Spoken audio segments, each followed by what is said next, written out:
So welcome back. In this video, we'll talk about learning. So let's move to the PowerPoint. Don't know which one it is. There we go. And we'll get it set up here. So in this video, we'll focus on types of learning. Again, this material comes from our Agile Gene text. You've probably, many of you who are psych majors are going to just easily walk through this material. It's pretty straightforward, but we want to think about what is learning, what are some types of learning, how do genes contribute to learning, and then compare learning to instinct, if you will. Okay, so at this point, we focused on instincts already. Instincts are unlearned, innate behaviors that occur without any need for experience, right? We've looked at imprinting. Imprinting, it's a type of social learning, but it's got an innate component to it. Imprinting tends to be irreversible. You can't change the imprint once it happens. The experiences have to occur during a critical window. And both of these, imprinting and instincts, we've kind of considered how genes and the environment play a role in complex ways to affecting or producing behavior. Today we want to think about learning. Learning is what you might clearly call, oh, that's nurture, right? It's what happens as a result of your experiences. Well, maybe we'll think about how genes play an important role in our learning as well. So hang tight on that thought. So we're going to take a look today at types of learning, the roles of genetics in learning, and then we'll compare learning to instinct. So what is learning? What would you say is a good definition for learning? Learning is, it's a change in behavior as a result of experience. Learning is a relatively permanent change in behavior as a result of experience, an organism's past experiences. When you are studying animals, we consider learning to be a change in behavior because that's how we can see that learning has happened. Really, something is happening in the brain, and that can lead to behavioral changes. But how we define learning is a change in behavior as a result of one's experiences, because that's how we can observe learning happening. In humans, we might have a more subtle definition of what learning is, and you can think about that on your own. Now, as a psychologist studying learning versus an ethologist studying learning, there would be different, they emphasize different components. So if you're a psychologist studying learning, you might be really interested in the experimental paradigms. Like you want to understand,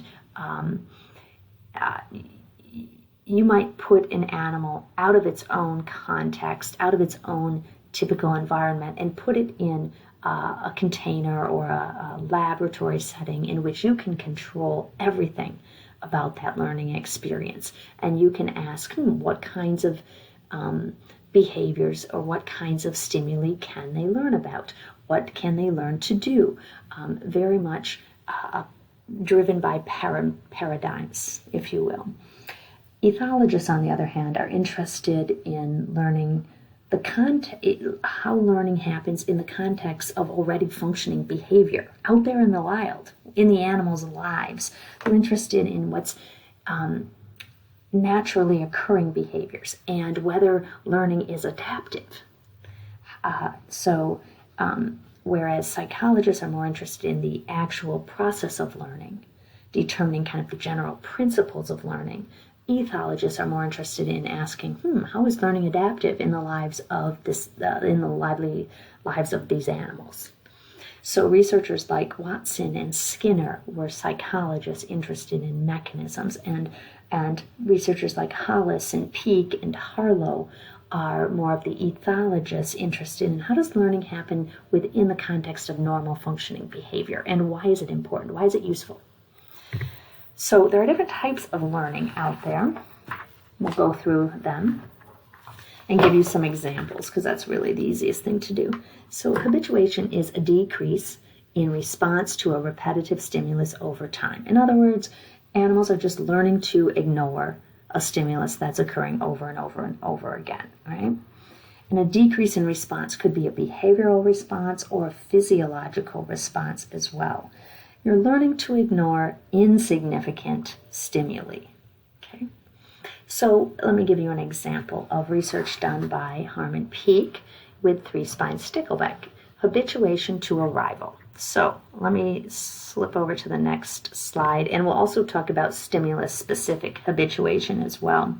So here's what Peake did. Peake put a male into a tank and allowed this male to build a nest. So he builds a little nest here. And this male becomes territorial. He's aggressive toward rivals.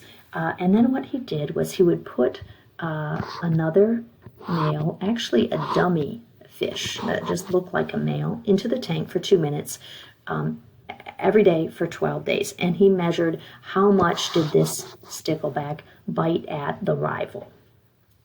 And he found a nice habituation curve. So if he looked at the number of bites over, the different days of presentation, he found something that looked like that. Okay, maybe it even leveled off more, something like that. The animal became less aggressive over time when that dummy was put into the tank over and over again in the same spot. He also found that habituation was stimulus specific. Organisms habituate only to very specific situations or stimuli, not all. All right. So in this experiment, Peake and Vino put a male in a tank again, let it build its nest and become territorial, and then he added a male to one particular male to the tank. Male number A, or male A, in that left-hand corner of the tank, and he looked at aggression toward that male. Okay. Then he did a set of further experiments in which he put the male A back in the tank in the same location. And sure enough, this male now bit a lot less. He had habituated to rival A in the tank at that location. Then they tried to put a new male in the tank at the same location. That caused our little subject to bite like crazy. There was dishabituation because this wasn't the specific stimulus to which the subject habituated. He then put the original rival into the tank again in a new location. He put the little rival A over here. And sure enough, the male said, ooh, bite, bite, bite, bite, bite. It dishabituated to that rival, even though it was the same rival, but it was in a different location. So Peake and Vino said, hey, habituation is very stimulus specific. You change the location, you change the rival, and habituation disappears. If you keep the same location, the same rival, then the males seem to habituate. Why is this habituation valuable for the life of a stickleback? Is it valuable for a male stickleback to habituate to a rival ever? We think so. It's kind of like the dear enemy effect. It's probably good for male stickleback to learn who their close rivals are. Ooh, I've got that guy over here on my left. So I'm not going to always be responsive to him. I know where he lives. I know he's over there. He's my rival, yes, but he's my dear enemy, basically. He's my neighbor who's a rival. And I don't need to spend as much time fighting him off because I know he belongs there. And my rival on the right, same sort of thing. But if a new fish swims into the area, boy, you better make sure you defend your territory. So habituating to very specific stimuli could be adaptive, right? Waste less energy on your dear enemies, if you will. Okay? Do humans habituate? Oh, absolutely.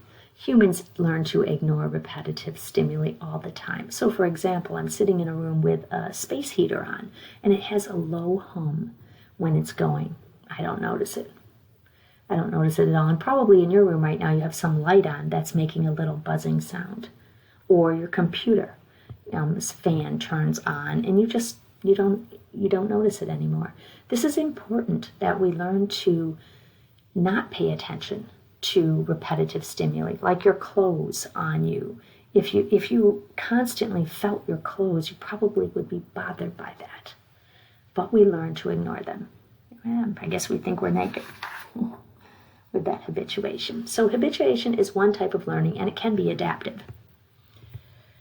Pavlovian conditioning is another type. I'm sure you've all heard about this. Pavlov is a physiologist who was studying salivation in dogs. It's kind of a reflex that happens when food is around. And he kind of made a discovery that's now called Pavlovian conditioning, named after him, or it's sometimes called classical conditioning. So here's my little comic. Watch what I can make Pavlov do. As soon as I draw, he'll smile and write in his little book. Okay, so here's the basic idea. So typically food elicits salivation, right? If there's food, a dog will start to salivate. What we're talking about here is an unconditioned stimulus triggering an unconditioned response. Food elicits salivation. But what Pavlov discovered, and certainly is no surprise to us now, is that animals can learn to pair a conditioned stimulus with an unconditioned stimulus. So what he did was present a little bell and paired it with food over and over again. Well, what he found was as soon as the bell was presented, the dog began to salivate. The dog produced a conditioned stimulus. A conditioned response. Oopsie, change that to an R. A conditioned response, okay? So animals can learn to associate a stimulus, two stimuli, a conditioned stimulus with an unconditioned one, if you will. Okay? And what they do is they show a response that's very similar to the unconditioned response. All right, let's give you some examples. So a lot of the research that I did when I was in grad school involved learning and associative or classical conditioning. And I worked with three-spine stickleback, and I trained them to associate a light signal with the appearance of a rival. So let's see. Here's a picture of my old training chamber. This is really old now, and I had VHS videos, for example, to record the data. It's crazy. But this happens to be male 3 on training day 6, apparently. And what I have is a male in a tank. And he has built a nest. We provided him with like a spot for a nest. Well, he built his nest not in that little nest box, but next to it. And he has a little algae nest here. And what we have are 2 light signals. One of the light signals will turn on and nothing will happen. We call that the unconditioned, that stimulus is going to tell the male nothing is happening. The other stimulus will turn on, the other colored light would turn on, and a few seconds later a rival would show up in a tank on the other side. It would become, the screen between them would become clear, and the male could see a rival for a few seconds. And I was looking to see if there was a difference in how animals learn to associate a green light with a rival versus a red light with a rival, because three-spine stickleback have this bright red coloration. So I thought they might be able to learn red means rival faster than they could learn green means rival. And it wasn't the case. But I want to show you, if I can, I want to get out of here, actually. Oh, that's not good. I don't know if I can get to this right now. Here, let me get out of here a second. And, there we go. Click on this example. Okay. This is just a short clip that shows you how the animal responded to the two signals, if it's available. It may not be working. If it doesn't work, it's not the end of the world. Weird. This is really weird. Okay. Okay, so here's the male, and his light, this light is turned on. It's a green light. I don't think. And he's fanning his nest, doing his thing, just fanning his nest, not paying attention to that light, because that light means nothing is coming. It signals nothing or the absence of arrival. And he's learned, it's day 6, he learned that a long time ago. So this is a trial in which he's like, yeah, green light, and he saw it. They can see, they have really good peripheral vision. They have good color vision. Okay, so here's our next trial.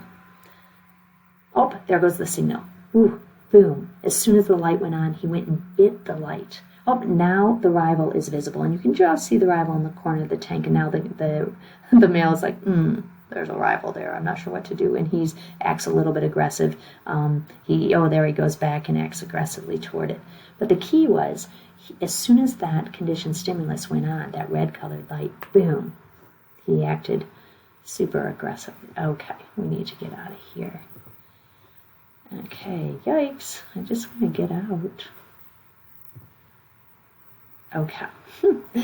A really good example of how animals can be trained to associate to stimuli. In this case, a light signal with the appearance of arrival, or a light signal with no appearance of arrival. And he could discriminate between them.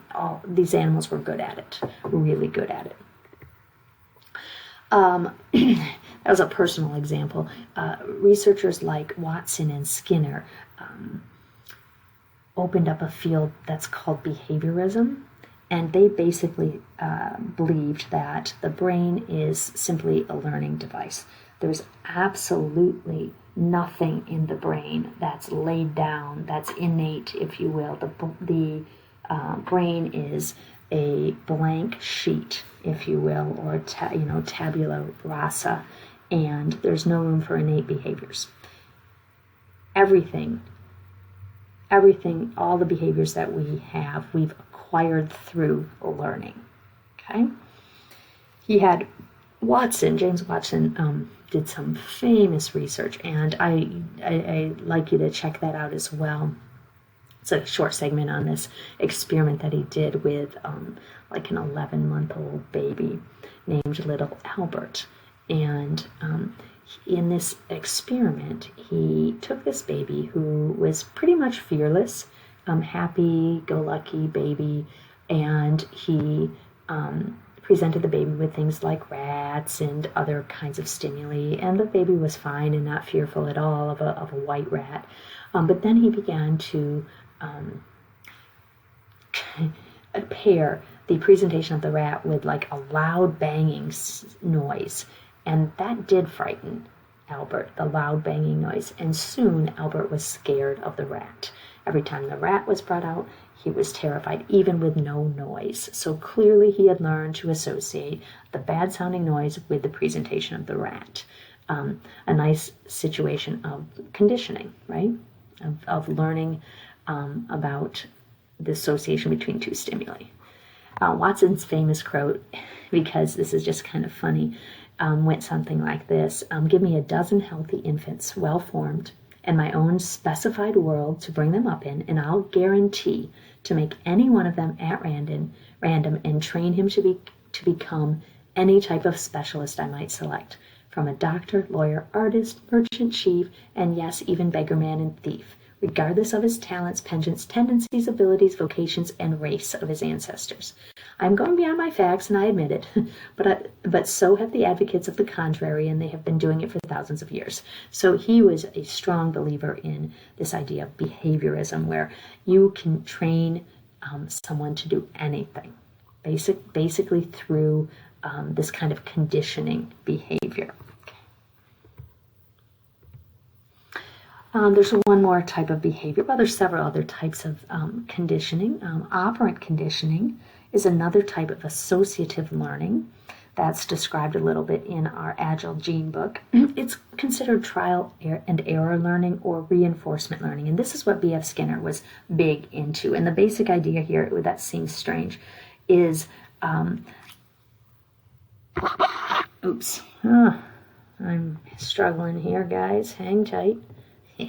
Okay, so the basic idea is the animal responds in a particular way and is rewarded, all right? Rewarded. So a response can be shaped by a reward in a particular time frame. So something like this.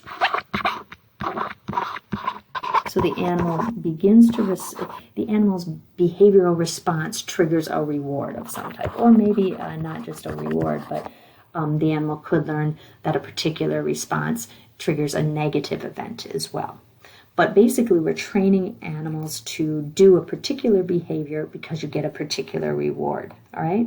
So researcher named Sevenster in the 1960s and 70s decided to try to train male stickleback to bite a rod to view a male or a female. So he had a little tank with his three-spine stickleback. I'm telling you, three-spine stickleback are everywhere, right? And he had his little fish in it, and he stuck a rod in the tank. And every time the fish bit at the rod, he presented the fish with either a male or a female, okay, depending on the fish, right, the subject. And what did he find? He found that males could easily be trained to associate biting a rod with seeing a rival. And they kept biting the rod to see the rival. It was a reward almost to see the rival, okay? Bite the rod, see the rival. Bite the rod, see the rival. They got good at it. But when he tried this by rewarding the males with a female, he got kind of a different effect. And this is really interesting. He could not effectively train males to bite a rod to see a female. Bite the rod, see a female. Didn't go so well. And there's some reason for that, we think. Males are not don't easily learn to associate biting with females or with courtship behavior. They much more easily learn to associate biting with fighting a rival. In any case, he successfully trained them in operant conditioning to bite a rod to see a rival. That's our example there, okay? Observational learning. This is sometimes called social learning theory, if you will, but observational learning goes something like this. It's learning by copying others, right? Learning by copying others. And we will start this in our next slideshow, so my next video. Yeah, if I can turn it off.